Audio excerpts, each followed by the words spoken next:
네, 우리나라 강력범죄 사상 최악의 장기 미제 사건 중 하나였던 화성 연쇄 살인 사건의 유력한 용의자가 33년 만에 확인됐습니다. 현재 화성에서 있었던 사건 중에 3건이 직접 연관이 있는 것으로 확인이 되고 있는데요. 네, 드디어 실체적 진실이 드러나는 건지 현재까지 확인된 내용과 앞으로의 수사 방향에 대해 살펴보겠습니다. 곽대경 동국대 경찰사법대학 교수, 또 당시 사건을 취재했던 김종식 전 연합뉴스 경기 취재본부장 스튜디오에 나와 계십니다. 어서 오십시오. 두 분 어서 오세요. 네, 안녕하세요. 네, 안녕하세요. 네. 참 굉장히 놀라운 일이라고 밖에는 말씀을 못 드릴 것 같고, 물론 이제 곽대경 교수께서는 이제 관련 분야에 대해서 전문가이시니까 당연히 놀라셨겠습니다만, 오늘 저희 출연해주신 김종식 전 기자께서는 이 사건을, 그러니까 제가 알기로는 10번의 사건 중에 3차 때 시작을 하셨습니까? 예. 1차하고 2차는 이제 지방, 그러니까 이제 논두렁에서 그냥 뭐 변사 사건이 발생했다라고 해서 그냥 지방 언론사에 간단하게 처리가 됐고요. 3차 사건 때부터 그 수사본부가 차려지면서 이제 알려지기 시작했죠. 근데 수사본부가 차려진 것도 뭐 언론에 공개를 하면서 하는 게 아니라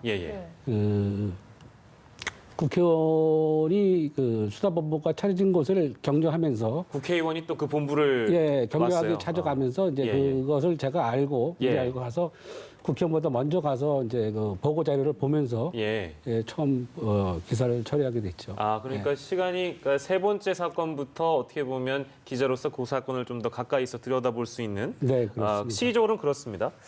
그래서 저희가 이제 두 분께 드리고 싶은 첫 질문은 그냥 전문가들로서 이 사건의 어떤 용의자가 특정됐다는 부분에 대해서 처음 느낌은 글쎄 어떠셨는지 굉장히 궁금합니다. 먼저 김종식 전 기자께 좀 드리면 일단은 뭐 많은 부분을 알고 계실 테니까 보도를 맨 처음에 접하시고 어떤 기분이 드셨습니까?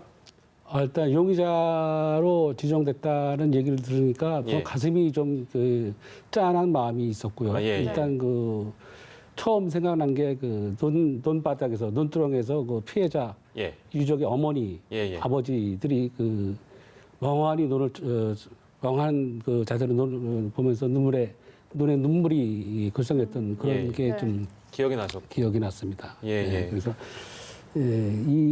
그리고 이제 사건 취재를 하면서 당시에 좀 뭐 심층 취재를 하거나 뭐 여러 가지 좀 더 충분한 자료를 검토해가지고 기사를 썼으면은 아무래도 수사에 도움이 되고 범인 검거에 좀 도움이 되지 않았을까라고 계속 생각을 해왔는데 이번에 다행히 경찰에서 DNA 검사 추적을 해가지고 용의자를 지정을 하니까 가슴이 조금은 풀리는 것 같습니다.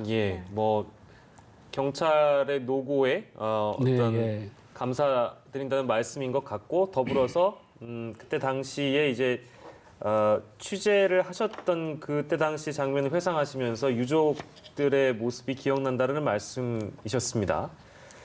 뭐 자세한 얘기는 저희가 더 나눌 수 있을 것 같고 우리 곽대경 교수께서는 어떤 기분이 드셨습니까? 사실 이 뭐 화성 연쇄 살인 사건 이거 같은 경우는 사실 뭐 대한민국 범죄사에서 아주 대표적인 그런 뭐 연쇄 살인 사건이고 풀리지 않은 미제 사건이기 때문에 상당히 이제 이 사건에 대한 기억만 떠올리면 상당히 좀 고통스러워하는 그런 분들이 많이 있습니다. 그 당시 실제로 이제 수사를 했던 뭐 경찰관들도 그렇고요.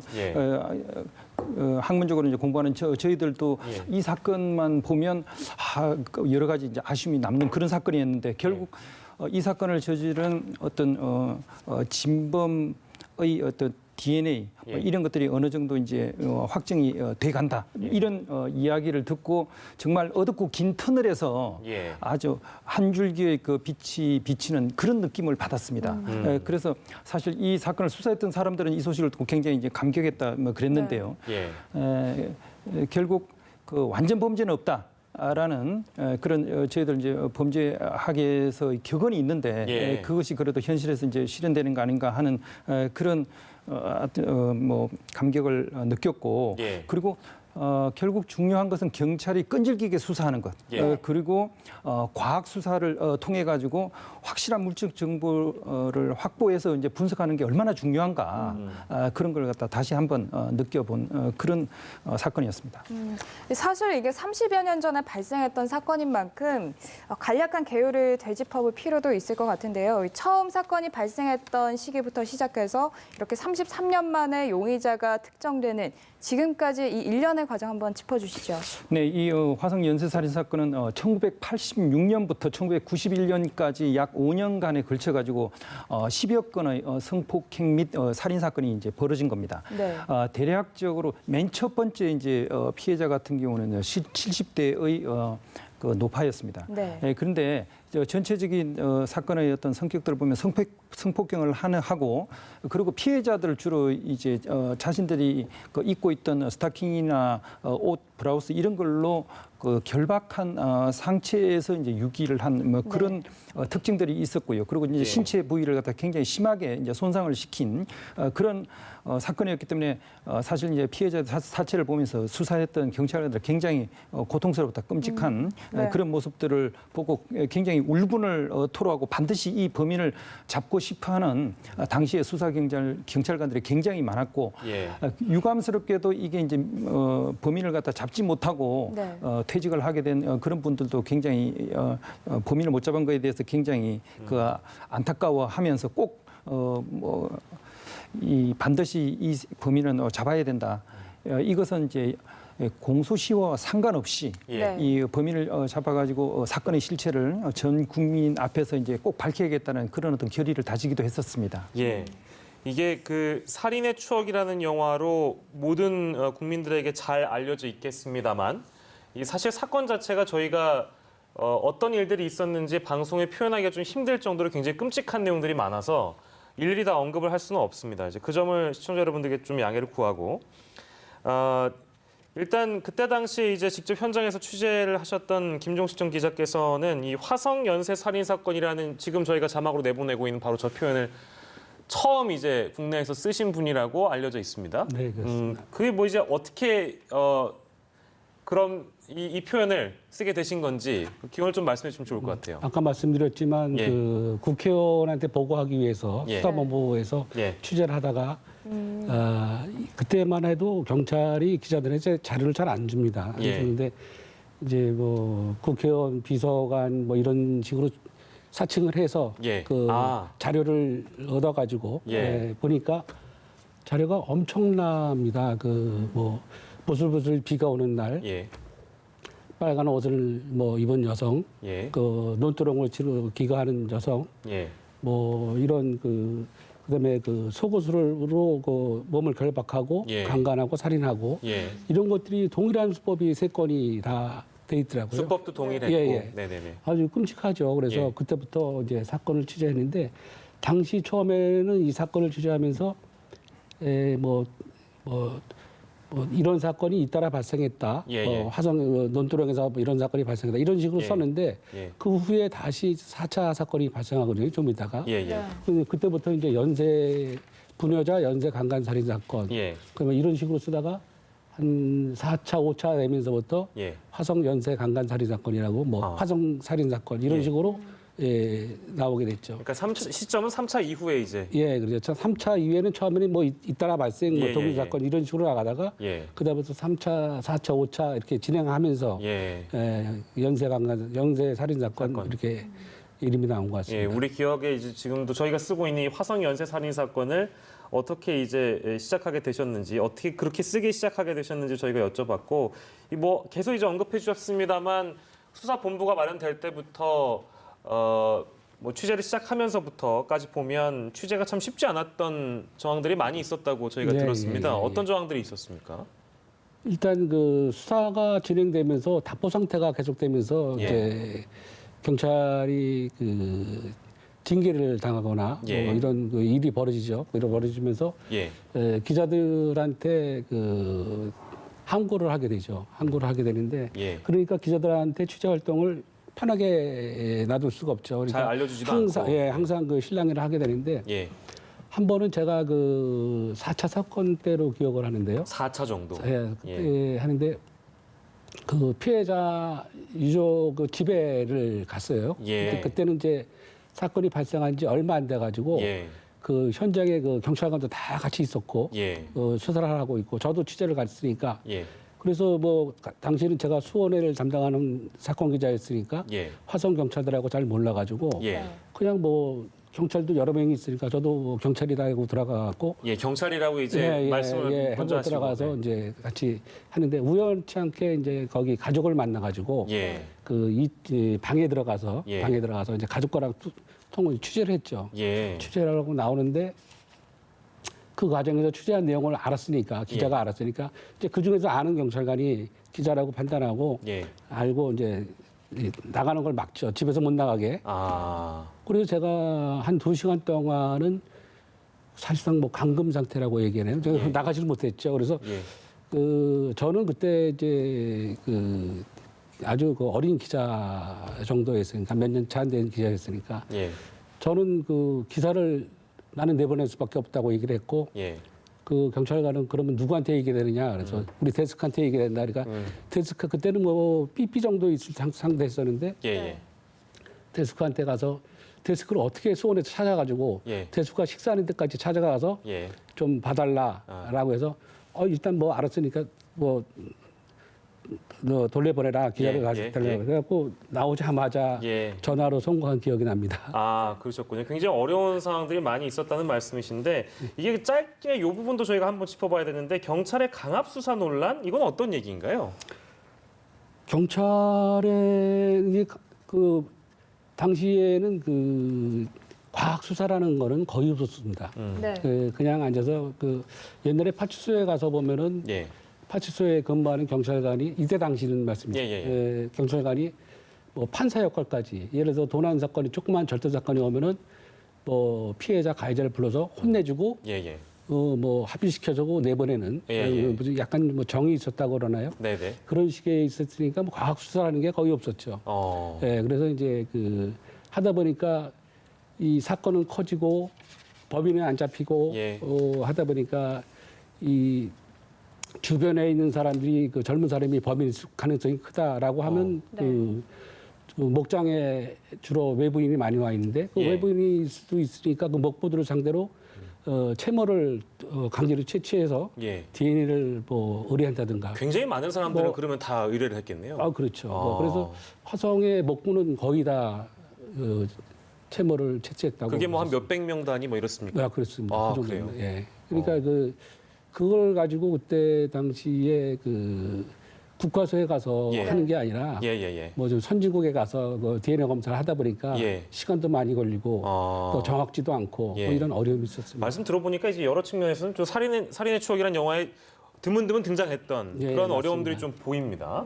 네. 뭐 그동안 또 이 장기 미제 사건으로 풀리지 않았던 이 사건을 30년 넘게 사실 찾지 못했지 않았습니까? 이 용의자를 DNA를 통해서 찾을 수 있었다. 이 사실 굉장히 놀라운데 그런데 이 용의자가 28년 전부터 복역 중이다. 왜 그동안 그러면 이 DNA를 확인하지 못했을까? 이 부분도 궁금증이 생기거든요. 네, 사실 이 뭐 유전자에 관련된 그 자료는 보존 상태만 좋다면은 네. 뭐 수십 년이 아니라 굉장히 오랜 기간 동안 그 정보들을 우리가 이제 파악하고 이제 분석을 할 수 있습니다. 네. 그래서 이제 굉장히 건조하고 이제 서늘한 곳에 보관을 하는 그런 것들이 이제 중요한데요. 네. 이번에 보면은 9차 사건 피해자의 그 속옷에 있는 네. 그런 어떤 유전자 정보를 채취를 해가지고 대비를 한 겁니다. 근데 이제 이것만 있어가지고 되는 게 아니고 네. 실제로 네. 이제 대조군이 있어야 되거든요. 그러니까 이 유전자와 이제 같은 사람이 어디에 있는지 그걸 이제 봐야 되는데 그 동안은 이런 시스템이 없다가 이제 저희 나라에서 2010년부터 어떤 뭐 살인이라든지 성폭행 같은 11개의 범죄 유형을 저지른 그런 어떤 범죄자, 특히 이 교도소에 수감되어 있는 그런 사람들의 유전자를 채취를 해서 그 사람들의 정보를 유전자 네. 정보를 데이터베이스로 이제 만들어 둔 게 있습니다. 네. 그래서 이제 그런 대조군하고 이제 비교를 이번에 한 겁니다. 그래서 경찰에서 지난 7월 14일에 이제 국립과학수사연구원에 이 구차 피해자에 관련된 그런 어떤 거기서 나온 유전자를 보냈고요. 네. 그리고 이제 국가소에서 8월 초에 지금 우리나라에 있는 그런 범죄자들의 데이터베이스에서 같은 유전자를 찾아낸 겁니다. 그러고 나서 이제 경찰에서는 다시 5차, 7차의 피해자 사건에서 이제 검출을 해놨던 유전자를 보내가지고 그 사건도 같은 동일인의 사건이다. 이렇게 해서 현재 이제 3개의 사건에는 이번에 진범으로 이제 추정되는 그 사람이 관련된 거다. 이런 어느 정도의 상당히 강한 확신을 가지게 된 겁니다. 예. 그런데 이런 상황에서 한 가지 의문이 제기가 되고 있는데요. 이 화성 사건 당시에 그 범인 혈액형이 B형이다 이렇게 추정이 됐었는데 어제 나온 유력 용의자의 혈액형은 O형입니다. 그래서 뭐 진범이 맞냐 이런 일각의 주장도 나오고 있는데 여기에 대해서는 좀 어떻게 봐야 할까요? 예, 뭐 당시에는 이제 단지 이제 혈액형, 뭐 A형, B형, 뭐 O형, AB형 뭐 이런 것만 이제 판단할 수 있는 그런 정도의 분석 기술이었을 겁니다. 1980년대 뭐 그 당시에는요. 그래서 이제 그렇게 이제 써놓은 게 아닌가 싶은데 지금 단순한 혈액형보다 보다 더 중요한 것은 바로 유전자 분석한 정보입니다. 그래서 지금 동일 유전자가 발생할 그 가능성 자체가 수십억 분의 1입니다. 네. 그렇기 때문에 똑같은 사람이다. 라고 이제 하는 게 거의 뭐 99.999%다. 혈액형이 맞지 않아도 뭐 혈액형과 이제 상관없이 그거보다 더 정확한 유전자를 통해 가지고 그 9차 사건 피해자의 그 물품에서 나온 유전자하고 그리고 현재 교도소에 수감되어 있는 용의자의 DNA를 확인해 가지고 일치했다고 이제 나왔기 때문에 같은 동일인이다. 뭐 이렇게 확신을 할 수 있고요.